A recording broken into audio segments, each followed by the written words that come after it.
The wrong house film की कहानी एक ऐसे सीन से शुरू होती है जिसमें एक टीनेजर लड़की को जंगल में भागते हुए दिखाया जाता है। इसके बाद एक घर दिखाया जाता है जहां एक लेडी सुसैन मैगजीन से हाउस पिक्स को कट कर रही होती है। इसके बाद इसका हस्बैंड जॉर्ज आता है और उसे लेस को कहता है। कुछ क्वेश्चन पूछने के बाद वो जाने के लिए तैयार हो जाती है। इसके बाद जॉर्ज अंदर बैठी अपनी बेटी को भी जाने का कहता है, जबकि वो पूछती है कि क्या मैं यहाँ रुक सकती हूँ। इस पर जॉर्ज कहता है कि हम जा रहे हैं आधे घंटे में। फिर वही लड़की एमी अपनी दोस्त को सुसैन के बारे में बताती है that she is so fake. अब जॉर्ज, सुसैन और एमी गाड़ी में सफर करते हैं और इनकी गाड़ी रेस्टोरेंट के सामने जाके रुकती है। ये सब अंदर चले जाते हैं कि वहाँ एमी को एक आदमी टेबल के कॉर्नर पर बैठा हुआ नजर आता है और इसकी शक्ल अचानक से हॉरिबल फेस में बदल जाती है। एमी बहुत डर जाती है, लेकिन इसकी बात का यकीन नहीं किया जाता। एमी गाड़ी में कहती है कि मैं घर जाना चाहती हूँ, लेकिन जॉर्ज, इसका फादर, कहता है कि पहले हम घर देखने जाएंगे और फिर दोबारा हम घर वापस आ जाएंगे। फिर वो लंबा सफर करने के बाद इस घर तक पहुँचते हैं जहाँ फॉर सेल लिखा होता है और साथ ही में उसी के ऑनर की तस्वीर बनी होती है। जैसे ही एमी उस आदमी की तस्वीर देखती है तो वो बताती है कि ये वही आदमी है जिसको इसने रेस्टोरेंट में देखा था, लेकिन इसकी बातों को इग्नोर किया जाता है। कुछ देर में उस घर में पहुंच जाते हैं और वहाँ कोई भी नहीं होता।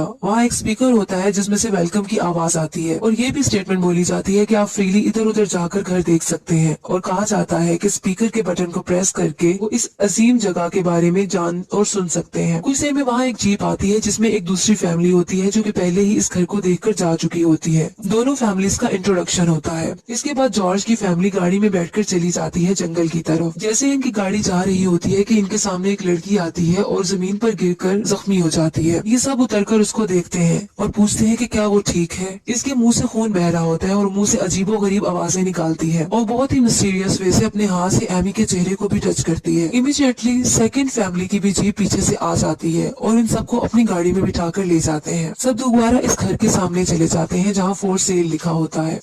एक्चुअली अब दोनों फैमिलीज इस जगह पर ट्रैप हो चुकी होती हैं।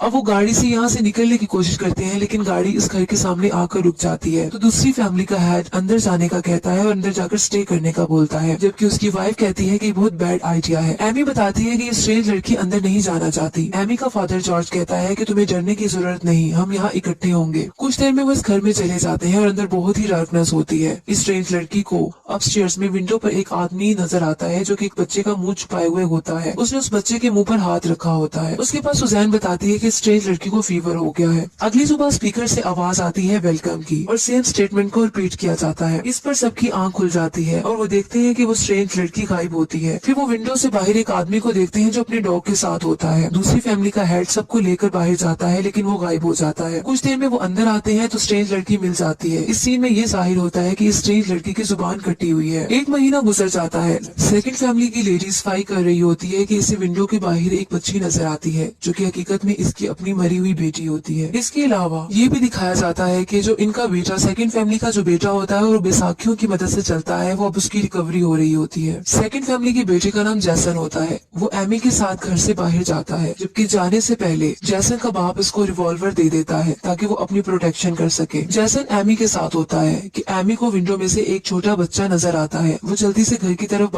भाग जाती है और अपने फादर को आकर बताती है कि मैंने एक बच्चे को देखा है। एमी के पेरेंट्स कुछ नोट्स और चीजें लेकर बैठे होते हैं और वहाँ एक पिक भी पड़ी होती है जहाँ उस बच्चे की तस्वीर होती है। तो एमी इसको पहचान लेती है और बताती है कि ये वही बच्चा है और सब अपस्टेयर्स की तरफ तेजी से जाते हैं, लेकिन इस जगह कोई नहीं होता। जबकि डाउनस्टेयर्स में दूसरी फैमिली की लेडी एक बॉक्स ओपन करती है और इसमें से बहुत से पजल्स निकाल लेती है और इनको टेबल पर रख देती है। इसके बाद वो इन्हें सॉल्व करने का सोच रही होती है कि इसे पीछे से मम्मी की आवाज आती है। जब वो टर्न होकर देखती है तो इसकी छोटी बेटी, जिसको इसने विंडो से बाहर देखा था, वो इसके पीछे खड़ी होती है। वो औरत अपनी बेटी को गले लगा लेती है और इसकी पिन वगैरह सेट करती है। वो बच्ची कहती है कि मैं यहाँ नहीं रुक सकती और अपनी माँ के कान में विस्पर करती है। वो स्ट्रेंज लड़की सोफे पर लेटी सब देख रही होती है कि वो लेडी के पास कोई नहीं होता। वो एक्शन से किसी से गिले मिलने का कर रही होती है। अगले सीन में जंगल का व्यू दिखाया जाता है। इसके बाद डिनर टाइम होता है जिसमें से सुजैन कहती है कि मुझे पता है कि तुम कुछ जानती हो, लेकिन इस पर वो लेडी कहती है कि मैं कुछ नहीं जानती और मैं फॉल्ट पर नहीं हूँ। सुजैन उससे रूडली बात करती है जिससे वो बाहर चली जाती है। जैसे ही सेकंड फैमिली की लेडी बाहर जाती है तो वहाँ उसको अपनी बेटी दोबारा नजर आती है जो कि इसके कान में दोबारा विस्पर करती है। नेक्स्ट सीन में सुजैन को ख्वाब आता है जिसमें इसका हस्बैंड जॉर्ज को देखती है और वो बहुत वायलेंट होता है। इसके बाद वो सामने वाली कुर्सी पर वही आदमी रॉन को बैठा हुआ देखती है कि अचानक से सुजैन की आंख खुल जाती है और वो अपने हस्बैंड जॉर्ज से डर जाती है और कहती है कि तुम ऐसा नहीं कर सकते। डाउनस्टेयर्स से बैठी एमी पजल्स को जोड़ने की कोशिश कर रही होती है और फिर दूसरी फैमिली का हेड आ जाता है और उसके पास खड़ी स्ट्रेंज लड़की से बहुत सारे क्वेश्चंस करता है। उसके बाद थोड़ा हाइपर हो जाता है। एमी का